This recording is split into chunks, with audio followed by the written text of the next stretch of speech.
ئەو کچە جوانە تەمەنی 7 ساڵە ماتۆر ڕێداوە وەزی خراپە و ئیحالەی سلێمانی ئەکرێ. ئانیا ئازادی تەمەن 7 ساڵ یەکێکە لە قوربانیەکانی ماتۆڕسکیل لە گەرمیان.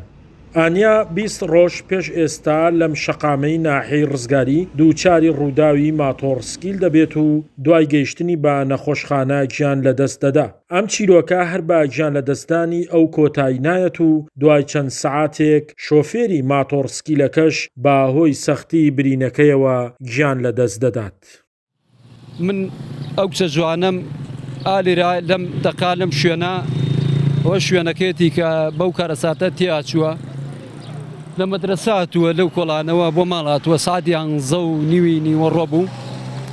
ئەم ماتۆڕە زۆر بە سورعەتیوە هاتوو لێیدا بوو ئالێرا یعنی تقریبان هەنگاوێکی ماوو لە شۆسەکە پەڕێتەوە.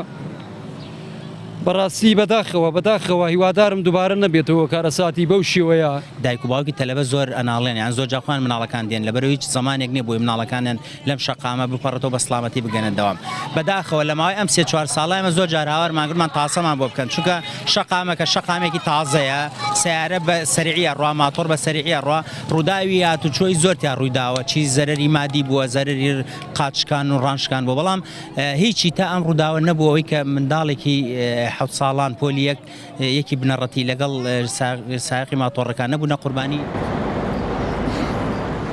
لە 4 مانگی ڕابردووی ئەم ساڵ 84 ڕووداوی هاتوچۆ لە ناوچەکە ڕوویداوە و لە کۆی ئەو ڕووداوانەش 29 ڕووداویان ڕووداوی ماتۆڕسکیل بووە. بەو هۆیەشەوە 5 کەس گیانی لەدەستداوە و 27 کەسیش بریندار بووە.